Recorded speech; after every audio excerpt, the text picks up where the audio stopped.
and train you on how to build it. But that first step is you have to design a business model that is desirable. When I initially moved back to Pensacola, I had a meeting with Lloyd. Lloyd invited me for breakfast, and I was telling him, man, I still have an idea for the entertainment industry. This is what I wanted to do. He was like, all right, I got started up on the blocks. So I need you to start coming to start up on the blocks and get a little more information on how to work through the tech ecosystem, and take your idea and we'll get you where you need to go. My company is called The Know, is an app that is streamlining business for the entertainment industry. Yeah, so if you're a musician, what you would do is pretty much jump on the platform, you'll create a profile, but the way we created the profile is pretty much a cleaner way. So now if they want more information about you, you'll connect your social media platforms, your streaming platforms, and that way they can go directly to it. What we also have included is your calendar. So pretty much you can set your days, you can set your price for your days and automate your booking. So initially talking to Lloyd, my idea was all here, it was there, it was over here, it was over there. It was like, all right, Quinn, I get it. You got a lot that you want to do, but we need you to bring it in just a little bit and then work on your pitch, your story, and how you're going to bring it full circle to get people to understand what you're trying to create.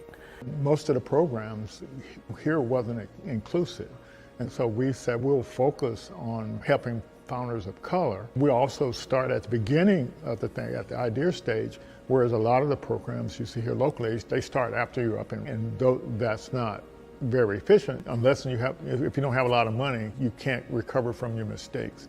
And the lean startup system, it actually helps you make mistakes faster before you spend a lot of money. You don't actually start building anything until you got customer buy-in. There was a need for small businesses to bring brand awareness to their business. I see there's a lot of makers and bakers that they're making all of these goodies and these products, but they can't market it, they can't sell it at the same time, and there needs to be kind of like that middleman, that middle person to help bring economic growth to some of the small businesses in Pensacola. So Taste of Pensacola, I came up with that idea during the pandemic when I saw things at that time that Amazon couldn't fulfill. They didn't even have those products, but the local people in the community, they did. And so there was a ton of people coming out saying, hey, I make masks. I'm like, wow, this is amazing. All the local people here that are just as talented that can actually make those products. And so I wanted to kind of showcase who they were. So with Taste of Pensacola, our income streams, we have several of them. We have the corporate America, we do corporate gifting, just regular consumers, different Pensacola natives that don't live here that want to purchase our boxes, like a taste of weddings, distribution. So we also do bulk sales. So for a private airline, if they want some local snacks and goodies on their passenger flights, they will come to Taste of Pensacola and we will source their vendors here locally. And we'll give a small business owner an opportunity to have reoccurring monthly sales.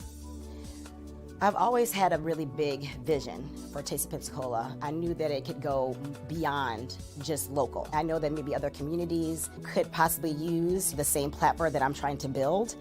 And I always have these big visions, but I never know how to even get there. Where do I start? I know it's more than, there's a lot of technical things behind it. I know there's a lot of research, but that connection, I never had it until, thankfully, again, I met and was introduced to Startups on the Blocks and was able to just learn more about how to grow it in terms of data. Things I just never thought about, framework, words like traction. There's a lot of things that I just did not know about in language that I need to know in order to get funding for my business. There's just a lot that I didn't know. I would go to the stores and look online. They didn't have a wide variety of natural hair products about 8 years ago.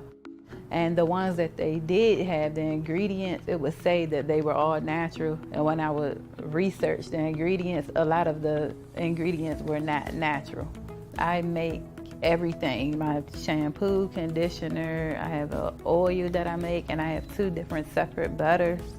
Like I had some people who were completely bald and grew their hair. It's about giving women their confidence back in their hair. I have this salon and I have a second salon, and I have my products in about 5 beauty supply stores. So I need a manufacturer to keep up with the demand at this point. Startup on the Blocks has helped my business grow. Send me to different people. I'm able to do different pitch competitions to apply for grants in the community for small businesses. Lloyd's a really good person to connect with. He has a lot of resources here in the community that can help small businesses grow. If you have a product out there and you're trying to go big time, he's the person that you would want to meet with. So it's really important to have some type of support because 9 times out of 10, most founders start out on their own. And to have somebody that has an idea of how the ecosystem works and is able to tap into other resources and bring back to the community, and that pretty much has encountered some of the roadblocks or going through the same roadblocks that we're currently going through and understands where you're at, your culture and how you respond to things, is a big help because you don't really have too many people that have access to what we have access to here in the community.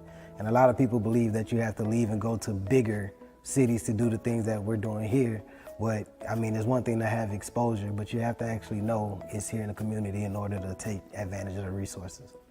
So I get approached and I talk to friends all the time that wants to either start an idea or hear that I'm actually doing the app and wants to know more information about how are you doing it or what's the process, what's the path. I'm like, man, we have somebody here, Startup on the Blocks, Lloyd Richard. And Lloyd is here, he's a great resource to the community and to founders that's trying to learn the ecosystem. So join Startup on the Blocks. Welcome to Startup on the Blocks. So glad to be here for another Thursday night. And we got a great guest. He'll be on in a second here. Yeah, so happy Thursday, everyone. It's coming up on our 4th anniversary for our Startup on the Blocks Founder Best Practice Program. We started back in August 2020, August 13th, and so we're getting close to doing 200 events. So we're excited about that. So thanks for tuning in, everybody, and we'll get started so I can recognize our sponsors. Let's see, share my screen here.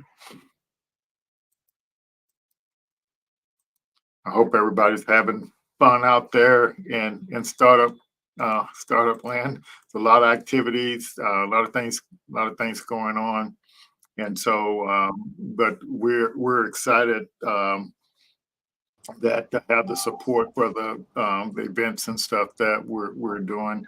We do these weekly events every Thursday. We do a networking session from the first hour, and then we do this best practice event here the second hour. So we have a lot of support from partners and sponsors, and we're excited about this. Is most of them, but we do have a few more on here that are actually not shown. Michael will be back on here in a second. I always want to give a shout out to Blacks in Technology. So if you're not a member of that, definitely join. It's a fantastic opportunity. They offer a lot of benefits for folks that are interested in careers in technology. So it's a pretty excellent opportunity to kind of move forward there. FPL, they sponsor our Florida Black Founders program, so we're glad to have them as a partner. And just heard this week that the first bank over here and the Renaissance Bank is merging, so hopefully we can continue to get their support as well. Yeah, and so shout out to all you folks from all over the U.S. and some folks from over in the continent of Africa as well. Glad to have you on here tonight. So, yeah, so we're just here to support founders and help them learn the best practices for building a startup. And so I wanted to give a big shout out also to the Black Innovation Leaders of Florida. So the CoOp Institute is a part of that, and this is a program that's starting this month. So we partnered with the U.S. patent offices, or we're one of their collaborators, the Black Innovation Leaders of Florida. And so if you're interested in learning about your intellectual property and how to protect it and learn about all the programs that are available, so you check out this link down here, blackinnovationleadersoflorida.org/events, and all the those 4 events are listed there, and you can register. It's free, and it's during the lunchtime. And following that, we're going to be accepting folks into our Patent Hacks platform as a part of this IP launch thing. So you'll get to learn, learn more about patents and trademarks, and actually even build your documentation for a patent or a trademark. So that's a great opportunity. We're going to award some folks some free applications submissions on that. So looking forward to that. Michael, when you get ready, you can turn your camera back on there. Looking forward to chatting with Michael tonight. And so he's involved. Okay, let me get him back up here. Michael, if you turn your mic on too, we can get rock and rolling. You can spend a minute or two introducing yourself. Okay.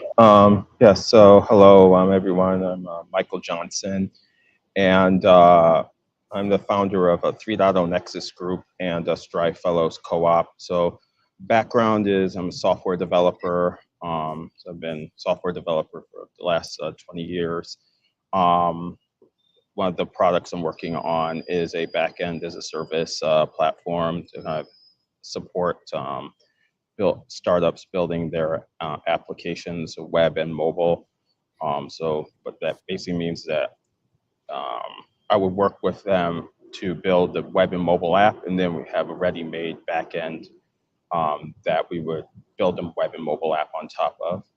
Then I'm also working with a few collaborators to start a co-op of predominantly Black and Brown founders called Strive Fellows, and the whole purpose around that is creating an organization that's member-owned, where the members are founders, investors, ecosystem builders, and operators. So that's initiative that I'm working on starting as well. Well, we're definitely looking forward to hearing about both of those activities.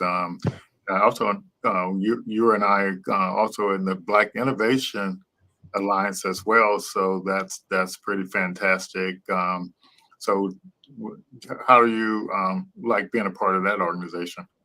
It's been good so far.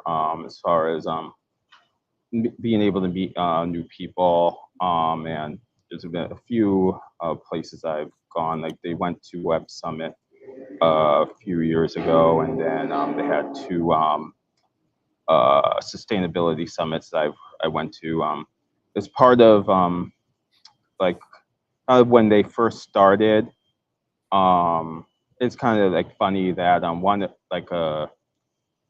another founder that was kind of working on the VC firm at the time was telling me a few years before BIA started to let's try to convene some of these ecosystem builders together. And then a few years later, like BIA started, and I was like, okay, maybe I should jump in on this. But then I was thinking, okay, I'm not ready, like as far as my startup and all that Gotcha. organization. So it's like, okay, maybe not. But then it's like a couple years after that, I decided to join. Good. Yeah. It's definitely fantastic. I've met a lot of great founders, a lot of organizations, been collaborating with several of them. Yeah, I've had a lot of success as a result of it. So it's kind of neat to meet, I guess, close to 200 founders that are all working with Black founders, and they're all doing it their own way, and everybody has something unique way to help founders out. I think that's really fantastic. Yep, and I'm glad we met so we can kind of help each other kind of move forward. And so, like when I look at the ecosystem, the startup ecosystem, it's basically got all these types of events, types of things that happen. It's got pitch competitions, and there's always, pitch competitions going on, every day all over the world. I noticed Pharrell has got something going on in Paris France over the over the weekend on Saturday. He's got a $200,000 pitch competition going on, and I was looking at my emails. There's just tons of opportunities of things to do out there. There's all these accelerator programs, pre-accelerator programs. Showcases for startup founders. Yeah, there's just so many opportunities out there for founders. But what's required for you as a founder to access some of these things, you actually have to learn the best practices for building a startup. You have to learn all the language and all the applications. They ask you to describe what you're building or what you're working on, and you literally have to describe your business model. And so, that's one of the reasons we offer the business model training, so you can clearly and concisely describe to them what you're building, and they literally help you build it. Yeah. Yeah, and we always show these charts about the different phases a startup goes through. So this is one example from Startup Commons. And just for those out you all that are not familiar with some of these organizations, Startup Commons, they actually publish a whole training system online. So you as a founder, you can literally go to YouTube and look at all their YouTube videos of the trainings they have. You don't have to reinvent the wheel. And what I like about them, they start off with this whole idea of ideas, innovation, and just kind of help you understand what innovation is all about. An idea is not an innovation. You have to bring value. An invention is not an innovation. You have to bring value, create value with those things in order for them so that's a really good thing. So in your co-op thing that you're building, so what kind of phase are you in now? Are you still kind of concepting, or where are you at with that? Because have you actually launched the co-op yet? So yeah, it was kind of still in the kind of formation stages. Okay. I did go through the Center for Black Innovation. They had an ecosystem builders fellowship like a few years ago. So I went through that for the co-op, kind of attempted to do, put it into practice last year. Like one of the components of the co-op is that for different organizations to come together and bid on commercial or government contracts. Okay. So we tried to put that into practice. We have some kind of lessons learned about that, but that is something we're looking at to refresh when we relaunch the co-op, hopefully later this year. Kind of last year we did have a convening meeting with some founders and some members that are also part of BIA and things like that, about the co-op, where I kind of presented the idea of it. So that's kind of like where we're at right now. I've recently got connected with a current partner for Strive, Ebony Campbell, who's based in Tulsa. And then I'm also connected down here in Miami with Kwamara Thompson, who's also kind of been helping with the community and the investment component of that. So would be looking like the kind of next steps is always still reaching out to founders to kind of see, okay, they're interested in being a part of it. And also kind of really targeting in on the ecosystem builders, like the ISOs, kind of like similar people that are members of BIA, since they're the ones that already work with founders. So they're the ones that, if we're building a co-op that's designed to support founders, and those are the kind of like the keystone members that we'd be looking for to get started off, both as far as like to help us as far as like determining, okay, what are the best approaches to helping founders, and then also for credibility purposes. Yeah, yeah, and so like and looking at all the different things out there and all the different approaches for helping founders. I've never came across this idea of a co-op. I've heard of these venture studios and all these different methods of supporting founders. And so it would be. I'm looking forward to see how that what you're doing flushes out and I think you may be onto something. It's just a matter of people, you all working together to kind of figure it out. But so the purpose of this chart is kind of just to like kind of show the phases that you kind of go through in building something like that co-op, and then the startup science. Platform, it's focused more on a kind of the life cycle of the business, the startup thing, but it's kind of geared to with this idea of you following the best practices for starting and exiting, and Greg Shepard that created the platform. He had been through 12 exits, so he just put all the stuff, you know, in this platform to help you as a founder learn, how to go through these steps, this life cycle to do. So he's having been through 12 exits. He's definitely the man, to listen to see how to do that.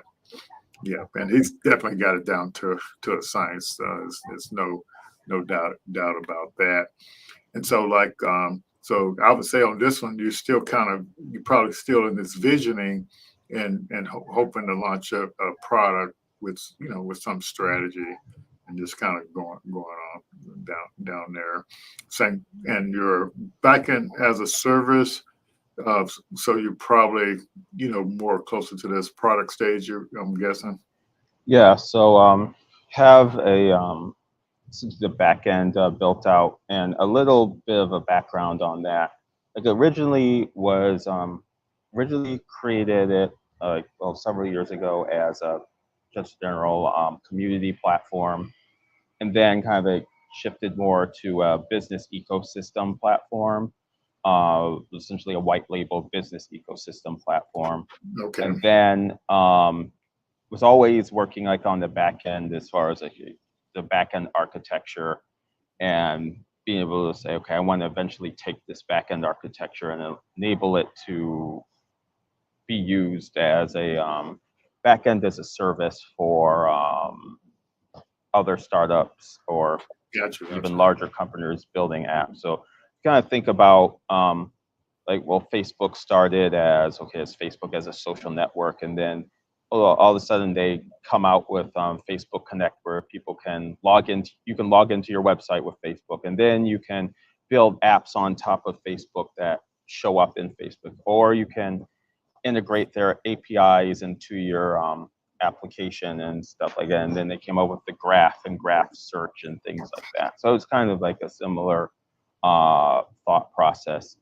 And then the ecosystem management platform that kind of didn't work out so well. A large part of that had to do with really team member co-founder conflict, which is really unfortunate. But the code remained and have a functioning back end, and I have development skill sets. So it was like, okay, I can use this to help other startups kind of build their applications. So I'm working with a founder that I've actually known for like the last 10 years based out in DC, who's doing a sports betting application. So I'm kind of using the backend as a service to build out their app. So part of that one was like building a React.js front end for them, but then also within the back end of the service, I had to expand it to include different payment processing systems and those validations and stuff like that. Kind of like the model I'm looking to go for is that, hey, as I work with more startups, then one, I'm able to build their apps, but then also able to add more functionality into the backends of the service platform, and so that will make it easier to build future apps for new startups that come along, and Yeah. eventually want to go into the whole build. So in addition to having the backend as a service, have like the front end components pre-built out as well. So basically, if Yeah. someone's coming to hire me to build an app, I would take the backend as a service, take the library of front end components already created, and put together their app for them using that. Yeah. So it sounds like the whole idea of the back end of the service and you know, integrating the front end stuff. What I always notice that, you know, if you can have a framework that allows you to push out applications faster, that's always a good thing. Yeah. Yeah. And definitely had pretty, you know, good success with, you know, companies that do the back end as a service. So it definitely would be a great thing for you know, a founder to kind of spin up things a lot faster. Yeah, Yes. that's the goal. Yeah. Okay. Yeah. And then so we spend most of our time working in the Lean Stack platform, as called as continuous innovation, because that's what it is. And so we're always, you know, excited about, you know, as this lean startup approach for getting traction, you know, with your startup. And so this Ash likes to make all these charts, but you know, like if you're not an engineer, sometimes they don't make sense. But this is basically the same thing as those last two charts. It looks at it from a milestone standpoint as opposed to a phase standpoint. So you're trying to reach these particular milestones that, you know, here, and you're trying to get to this product market fit. And so the first thing you have to do is to design a scalable business model, and a lot of people may not really realize the seriousness of this, and it's foundational because it's like building a house. You have to have your foundation for the house to kind of work, and this business model and designing it and stress testing it before you go out and actually build stuff is the best approach for doing that. But you go out and pitch the business model so you can actually get help to build what you're building, and recruit co-founders, get into programs, because if you can't say what you're building clearly and concisely, you know, it's going to be kind of hard to communicate, you know, to folks about that. So we're going through a 30-day cohort right now. We having a demo day next Thursday, a week from today. So next Thursday, we instead of our networking and best practices, we'll be having 10 founders pitch their startup. And Vercel, out in the audience, we're going to need you to be a judge for us. I'll tell you that right now. Okay, and but right after the demo day, the following week, we actually going into this phase, this goal phase of the program, where you're doing demand generation, and you it uses a validation framework for that. And so when you look at this, they always say like a picture is worth a thousand words. So the business model is a lean canvas. So this is a 9-block lean canvas, and use a one-page business plan, business model, whatever. But when we're going through this 30-day cohort, folks have trouble kind of understanding the steps, but this kind of shows the steps. But you have to kind of realize you start off with your big idea, you do a brain dump, and put all your stuff on this one canvas, and then you have to kind of break that canvas up based on the customer segments. And so I was talking to one of the founders today, and he's running a homeless transition shelter.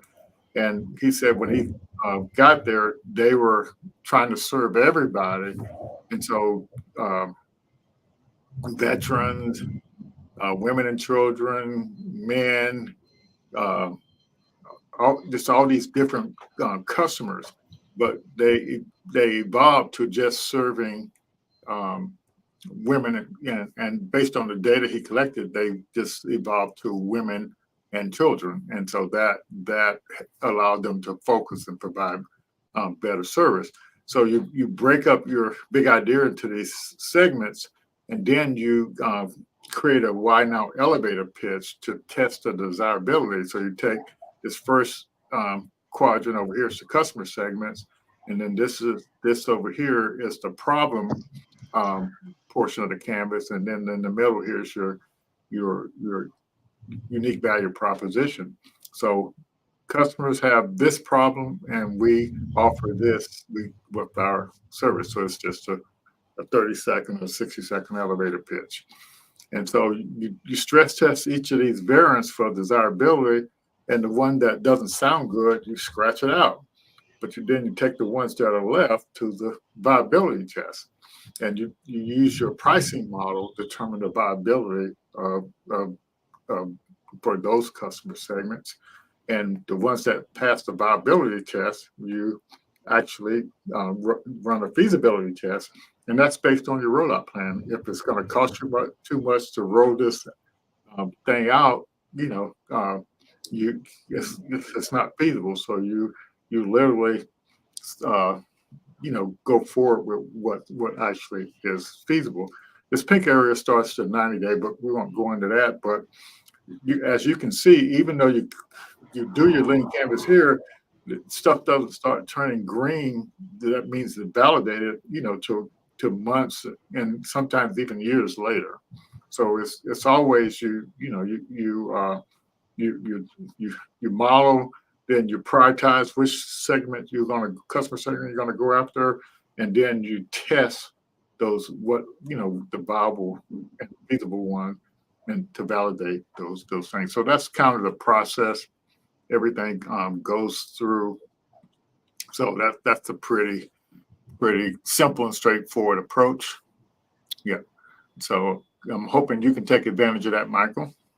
Yeah, so yeah, definitely be using that both for the co-op and for the backend service. Yeah, and I think that'll be a really neat thing to do, because it gets everything out of your head to paper or to the platform, and then that way you can clearly see what's what and move forward.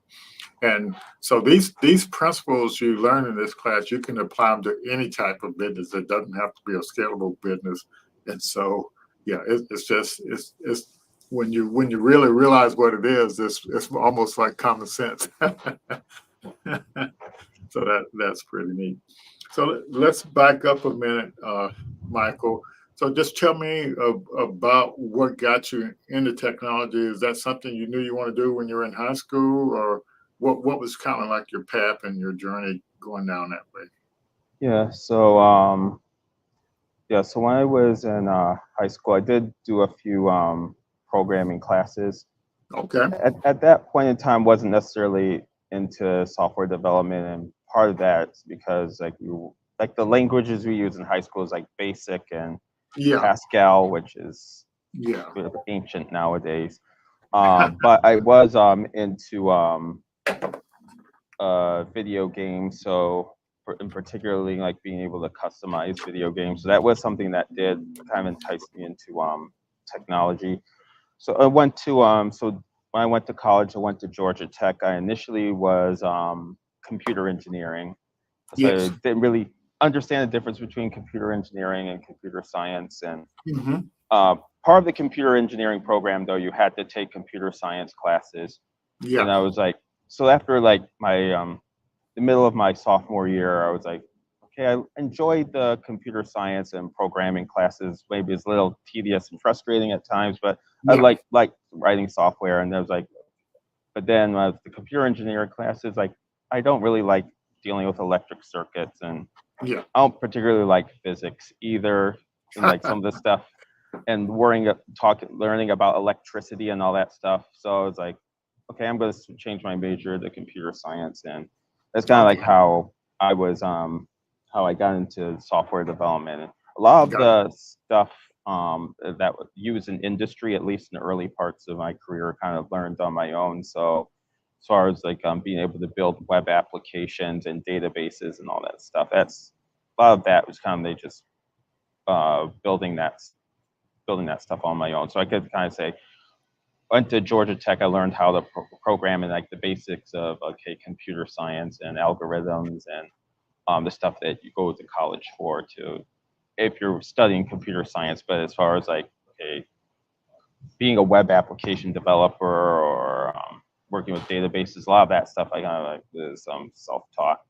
And Yeah. then I went into industry after graduating. Worked for Cox Enterprises for a couple summers as an intern. Then I went to a few consulting firms. I did go back to school for a bit for my MBA, also at Georgia Tech, and then went to DC for government contracting, a company called Booz Allen, and Yeah. some of that was learning different. Well, some of that was programming, some of that was more on the data analytics side and things like that. And Yeah. then, So okay. and Yeah. then So let's back up a little bit, and we can continue on in a second. So like you, so you found out there was a difference between computer science and computer engineering, and so that's when I went to college, they just had electrical engineering, but I think the computer engineering evolved out of electrical engineering department. But so what drew you to Georgia Tech, and what was that experience like at Georgia Tech? So I think well, part of the reason I went to Georgia Tech, well, one part of it was the cost, and then also was kind of like the best school that kind of fell into that cost framework. Even though I was out of state, it was still a lot cheaper than like some of the other places. I got into like Carnegie Mellon, and that was actually closer to where I live, but that price they charge, Carnegie Mellon, I believe, is a private school, so they charge a lot more for tuition than Georgia Tech. So that kind of made the decision for me right there. Okay, good. Well, you actually must have been doing pretty good grade wise to get in Georgia Tech and also Carnegie Mellon, because that's the kind of like premier software engineering place. So it's pretty in Georgia Tech, definitely. Yeah, but so that gave you a really good solid foundation. So what was that experience like at Booz Allen? So yeah, it was so I went there after I graduated from my MBA program. So I had been in Atlanta for almost 10 years, like since I started undergrad. So I was kind of moving to a new city, experiencing DC and things like that. So it kind of like Booz Allen kind of varied just based on the project. Like it's predominantly government contracting. So some of the work was actually on site at Booz Allen's offices, and that's where a lot of the data analytics work came into play, and happened to just be on a team that was, a large part of Booz Allen, you have to be billable and working on billable projects, but there was also work where they were kind of experimenting with new technology and stuff like that. So they gave us like some avenue to explore like building new products and stuff like that. So I spent a decent amount of time kind of working on that as well. So that was pretty good. I'd say then there's other projects where it's actually on site with the government, and that's kind of like where not necessarily as far as like getting up to speed with the latest in technology, but up to speed in kind of like how software development teams are, how like some of the best practices they use as far as like agile project management, Gotcha. how they manage tasks, how they break things up into 2-week sprints, how we break up milestones we present to the customer, things like that. So you kind of learn a lot of the best practices for kind of doing that kind of stuff. And so are you from, so it sounds like you got a good foundation from a computer science standpoint, and you got that industry experience, and then you also got that business experience, that about the MBA business part of it. So or I'm assuming you're leveraging a lot of that stuff in what you're doing now, with the stuff you're building. Yeah, so well, definitely from the software development side and industry, like in this software best practices, I would say Yeah. the kind of like I would have imagined like if I went back to if I did like an MBA program again, like what they would be talking about as far as course-wise would be almost completely different than what they were teaching in Yeah. 2008. So I think, and then a lot of like what they say about business school, it's less so about the coursework and more so about the networking and the relationships and things like that that you build. Yeah. So a part of like kind of like one of the things I've just always thought that maybe I probably should have waited until I was a little bit more seasoned in my career to go to business school. So I went to business school 2 years like after I graduated from Yeah. undergrad, and then part of the main reason was that I was kind of like looking. I wanted to do a startup. I was actually working on trying to do a startup at the Oh, same time okay. where I So was working. that's what the motivation was. Yeah. So Okay. that's kind of like why I went. But yeah, if I could do it again, I would have say, okay, I would have been in industry for a few more years before going back into business school, just so then I'd probably be able to take a little bit more advantage of the opportunities that would Gotcha. afford me. Yeah, but you got that degree, and so that's a nice credential to have. And so where did you get this entrepreneur bug from? You said you decided to go do the MBA so you can actually you know um, help you with your entrepreneurship. So what sort of brought that on? So yeah, so kind of when I was in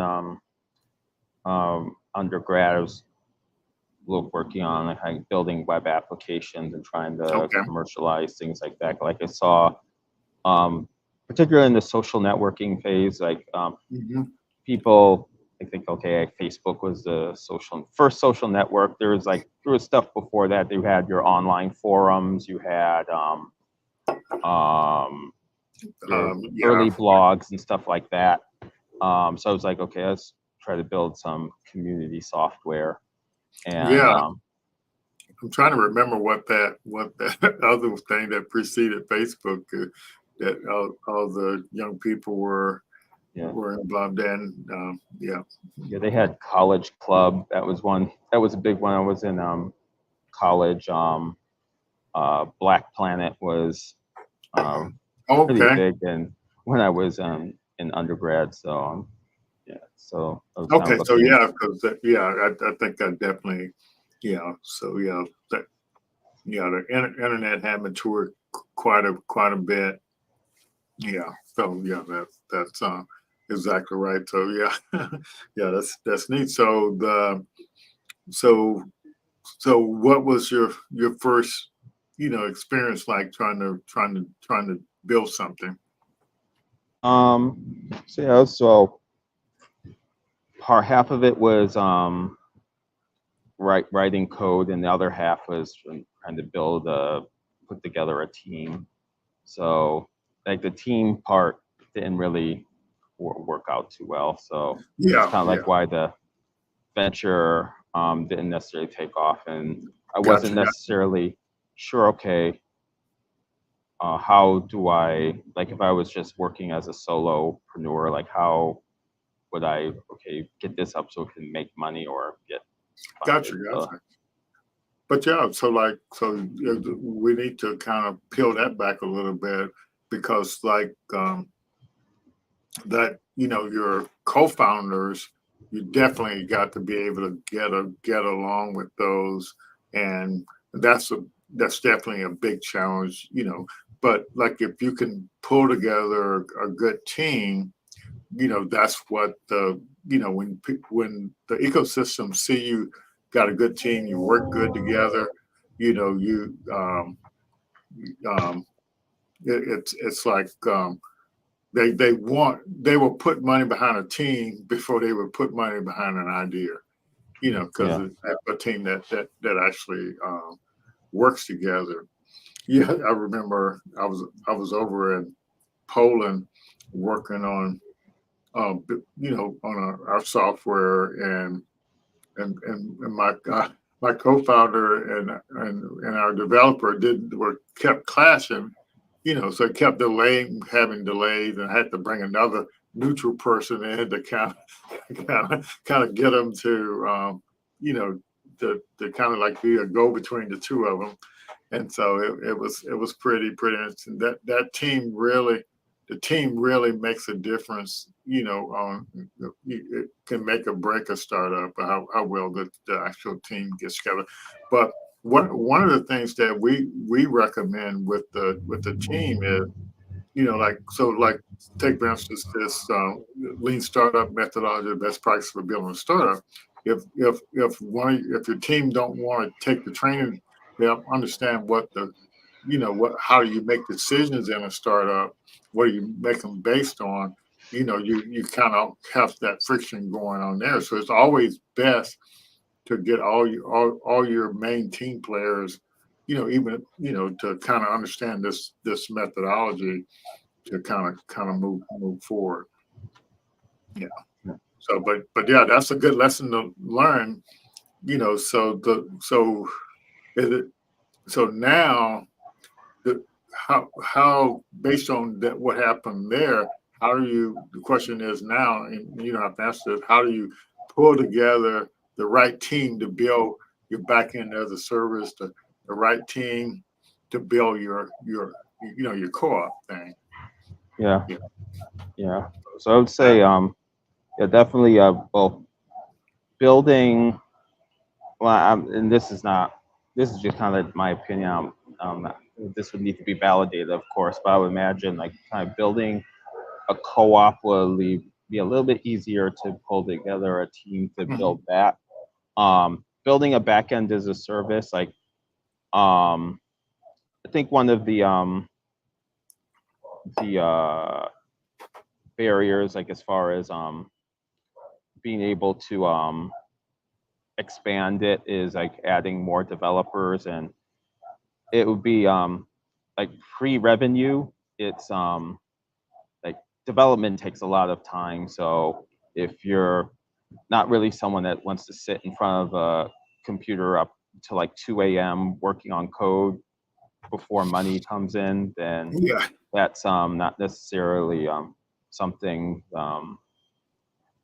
that would necessarily work. And I wouldn't necessarily recommend that to founders either. Like part of like the why I'm offering the backend as a service is that you can hire me to work on your app as opposed to you, like if you're if you trying to find a developer to join your team that's going to stay up until like 2 or 3 a.m.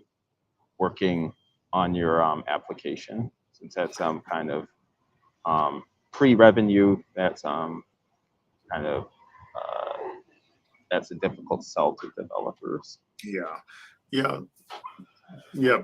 So the neat thing, but see from my standpoint, just the first mobile application, uh, my company built back in like 2012, 2013.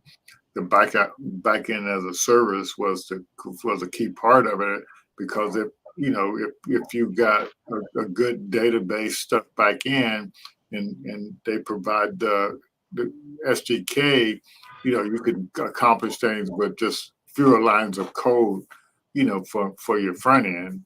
Because we use that back end to run our iPhone app and our web application. And so it was a neat approach. I really enjoyed it. Yeah. Yeah, but to me, like the revenue model, for that back end of service, that we got started where it was reasonable.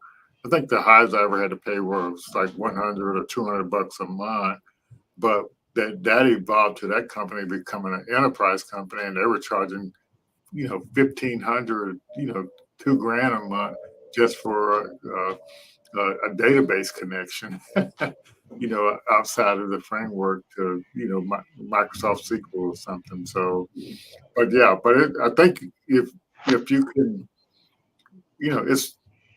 it definitely saves time for founders actually building something. So, yeah, definitely wish you luck with that. Yeah, Oh, thank but you. yeah. So yeah, so that I think everything. So how was the ecosystem? When you were trying to get started back there, you had some team difficulties back there, but the ecosystem probably wasn't as big back then either, was it?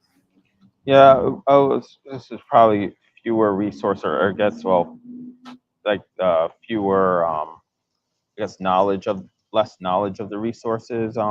So there's a few like different iterations I did, like different startup activities. So like Mhm. first was like kind of like when was in undergrad and to the first couple years in industry into when I went to business school. So some of the networks I got connected to in business school, there was some ecosystem in Atlanta that was kind of like the same.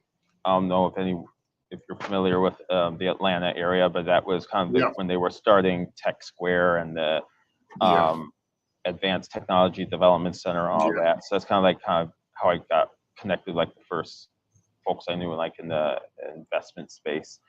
Then kind of the second time is after like 7 years of working at Booz Allen, decided to do entrepreneurship full time. So this was in Washington D.C. and Okay, that was at the time where DC was well, that was 1776 was the big okay, incubator that was there. There was like initiative that the mayor, I think it was Vincent Gray at the time, was kind of like starting on the kind of like fund and okay. build up DC as a tech ecosystem and stuff like that. Yeah, So I kind of got connected with that ecosystem a bit there, as well as like traveling back and forth to Atlanta. And gotcha. then now, currently I'm in Miami, so kind of moved down here, well, officially like earlier this year. So now I'm just Gotcha. kind of working on getting connected in with the Miami ecosystem. Um, Yes, yes. So yeah, that's definitely a lot of things happening in Miami. So yeah, I would definitely um, network pretty heavy. The challenge with Miami is such a big area. You know, but if you can kind of get connected. So did you? Yeah. So did you get involved with Blacks in Technology yet? it's not at the moment. I'm at. Yeah. involved. Yeah, so that's actually another good network for you to get in down there. So the Miami chapter, I think it's coming along pretty good.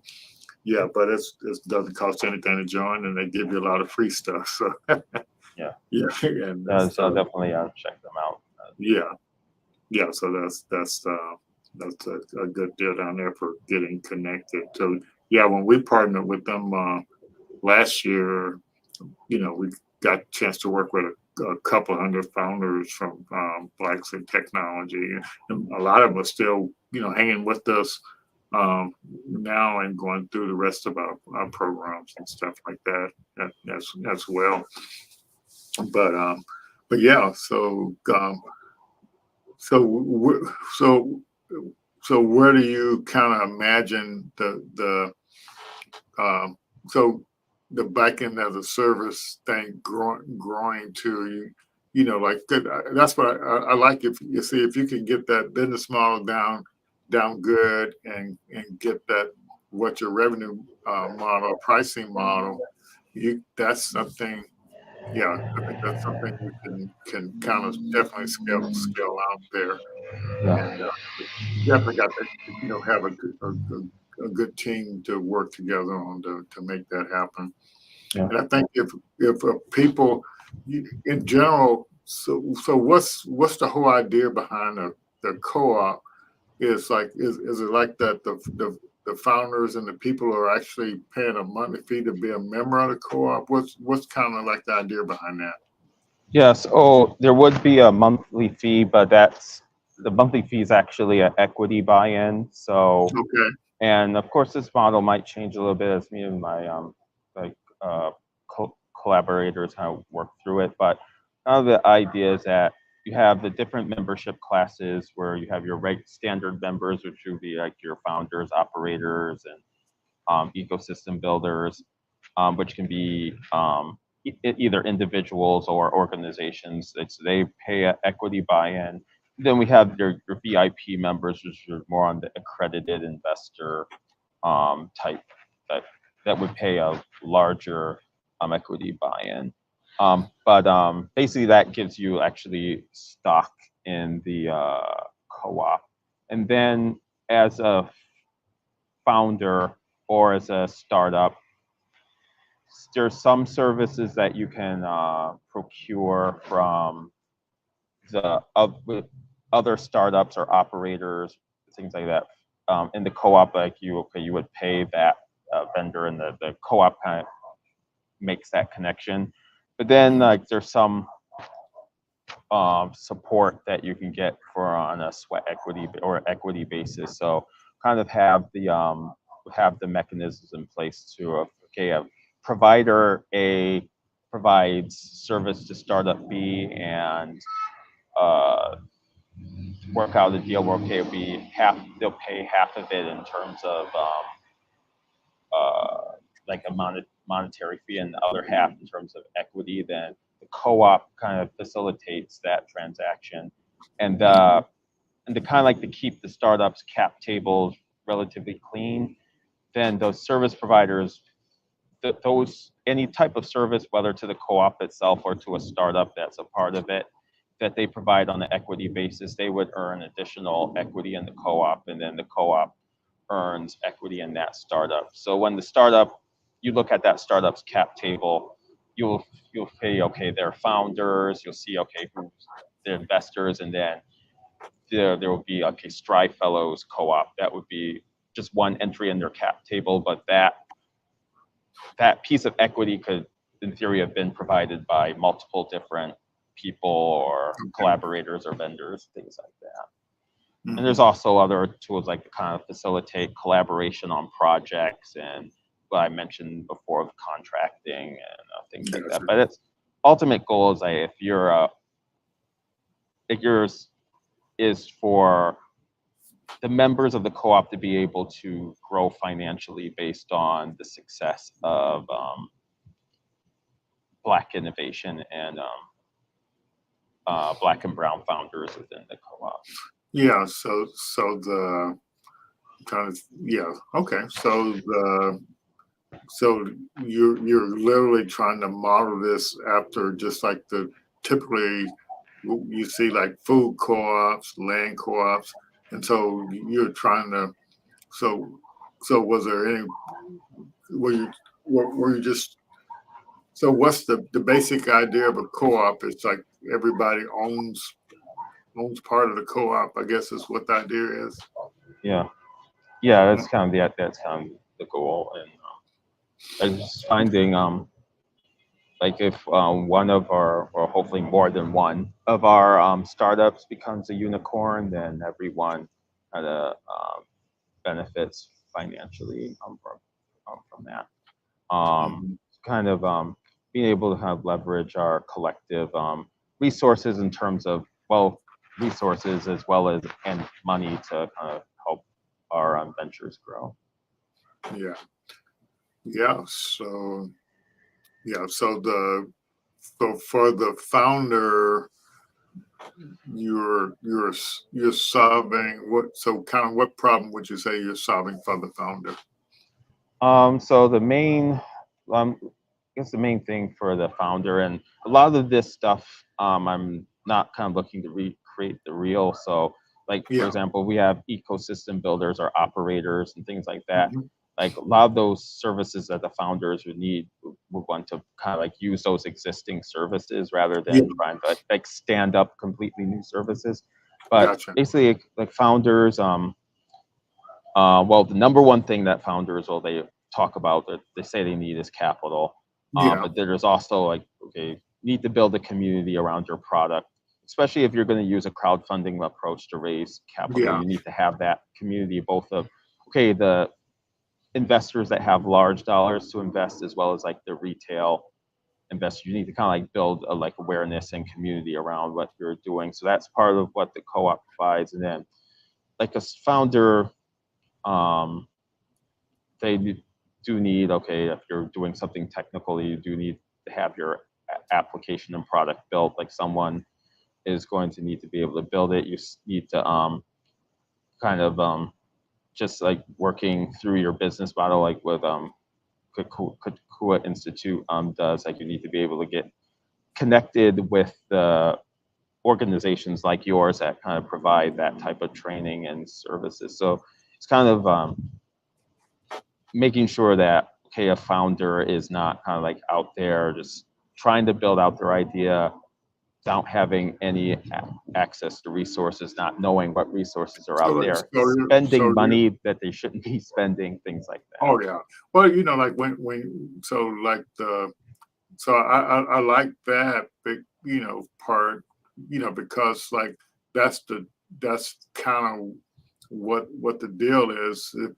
If being a so yeah, so it's like being a member of a community, but being a member of a community that's also you got an equity stake in. Yeah. Yeah, and I think if everybody's trying to help everybody succeed and grow, you know, the more valuable everything is. So like, you know,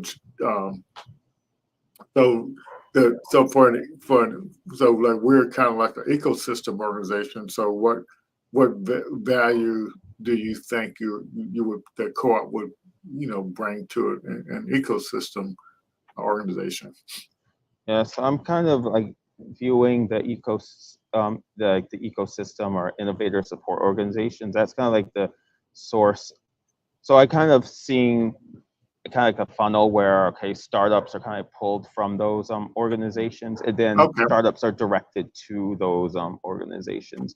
Like so like say someone goes through like ideally, like say everyone that takes part in CoOp Institute would become a member of this co-op and become an equity holder at the same time. It's like everyone that comes into the co-op that's saying, okay, yeah, you need to, if you haven't worked through your business model, kind of validated, your product validated, like determined your revenue strategy, we'll be able to say, okay, yeah, CoOp Institute is the program for you to go to, and we'll be able to direct those founders to to them. So I kind of see that as as a as part of like how the ecosystem builders Okay. fit into this. And then like if this was a few years ago before like BIA was stood up, then part of it would be okay, okay, we need to provide capacity building and support as well. But BIA, they stood up that organization, so that kind of BIA Yeah. kind of takes care Well, of you that know, part for us. I think BIA is a great, fantastic idea, you know, but it's kind of still early on too. It's kind of, you know, so the value as an ecosystem or ISO or whatever you want to call an organization, you know, I say the main value, you know, that we've gotten is connecting with the other founders and other organizations, you know, the founders of those other organizations, and partnering, you know, to kind of do new stuff. And but you know, but there's some other benefits down the road. It's just, you know, the challenge of getting, you know, it takes time to build something. So, but your model is totally totally different than their model. So, but you know, so who knows what's the best model? You know, because it's still yet to be proven.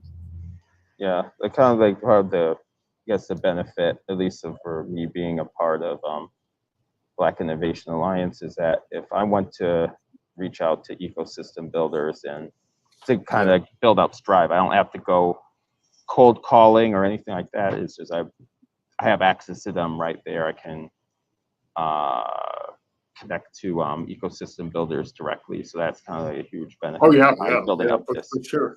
So yeah, so that data, and you may get many of the BIA members to join the co-op as well. You know, for, but yeah, so that's kind of good to be a part of the network of organizations. But and so the you know, let's recap on your back end as a service. So your back end as a service company, you think it's like a part of the co-op as well? Yeah, so that's basically kind of the goal is that, okay, startups, like our backend as a service company wouldn't be like the only technology service provider in the co-op, Hmm. but would be like part of that service offering that a startup can take advantage of. But And yeah, so then yeah, yeah, go and ahead. then also being able to have that opportunity to collaborate with other technology services companies as well. So like say if we have this backend as a service company, and then okay, there's an AI company that comes in, and then it's like one, a startup will be able to use both of our services, and then two, like us and the AI company can get together and say, okay, yeah, let's integrate generative AI into the backend as a service, and then you Yeah, have that collaboration right there and that integration yeah. piece. I think everything now, a lot of the, ecosystem organization, the innovation support organization, and the accelerator programs, they're looking at, definitely startups that are doing, generative AI stuff in with their applications. So, but yeah, so I think, yeah, so I say whatever we can do to help you move things along there and connecting you with folks to kind of move forward. I think that's kind of what we're here for. Um, Corey, one of our coaches, he stood up our Discord service for the Haku Institute. So we'll probably, before the end of the month, we'll be launching that with everybody. So more the founders will have a chance to connect with each other and kind of grow and stuff. And so he's been after me to do that for a long time, and so we finally gonna get it done. And so we'll just help you connect there, so we can all kind of move forward. Folks can get stuff built. Yeah. All righty. So any takeaways for the folks out there, the founders or the ecosystem organization that may want to kind of chime in with what you're doing? Yeah, so I'll like type my email in the comments, Okay. and Sounds good. I guess if you're sending a follow-up email, then I'll just to the participants, then that you kind of including my contact information. Okay. So am offering app development services to startup founders and things. So yeah, I would love to connect about that. And then I guess one uh, tool that I always like to recommend, like for at least one part of like the co-founder management piece, like kind of like figuring out your equity split, and this is also kind of like the model that I'm probably using for the co-op. So there's like a Okay. tool that I like to use called slicing pie, as far as Yeah, I was going to ask you where you're going to use that, but I wasn't sure if it actually would fit. But that's perfect for what you're doing. yeah. So yeah, it's a kind of but I really like. I think it's kind of like it's kind of a no-brainer for like figuring out startup equity. But Yeah. I've had fights with people that did not agree with me about that. So So yeah, so the deal is, yeah, my first accelerator program, they hooked us up with the slicing pie thing, and yeah, so if you're gonna, that makes it a lot clearer if you're gonna use that approach with the co-op. That makes it a lot clearer. I definitely understand that. So but yeah, sounds good. All righty. So, any last minute questions for Michael? I guess I didn't do a good job on asking him about questions, but I think let's see. So Carlos did do that. So Michael shared his email address there, so that's good. But I'm gonna pull up my LinkedIn real quick. okay, yeah, that'll be good. Get that out there. And also, while you're doing that, we're still taking applications for our 90-day launch program. So it's apply.kakuainstitute.org. So definitely get the applications in. I think we're going to sometime next week on those applications, but we're actually starting our first kickoff meeting on that on the 12th. So, but the bottom line is you need to have your being stress tested your business model, to kind of move forward with that. And so, all righty. Well, Mike, I appreciate you coming on, sharing, what you're working on, and yeah. And so let's just keep the ball rolling on all this stuff. Okay, right. Well, thank you very much. Thank you for having me. All right, appreciate it. If you just hold on a second, I'm going to go ahead and end the stream. We'll see you all next week. So just remember, next week, instead of the networking and the best practice, will be you have opportunity to listen to some pitches from folks that went through the 30-day thing. And Michael, if you get, I know you just got into the system, but you can literally, move forward and get all the work done, and it's really not that difficult to do. And you may even be pitching next Thursday. Okay. Yeah. Yeah, I did. Okay. All righty. Take care, and see you all out there next week. Okay. All right. Have a good one.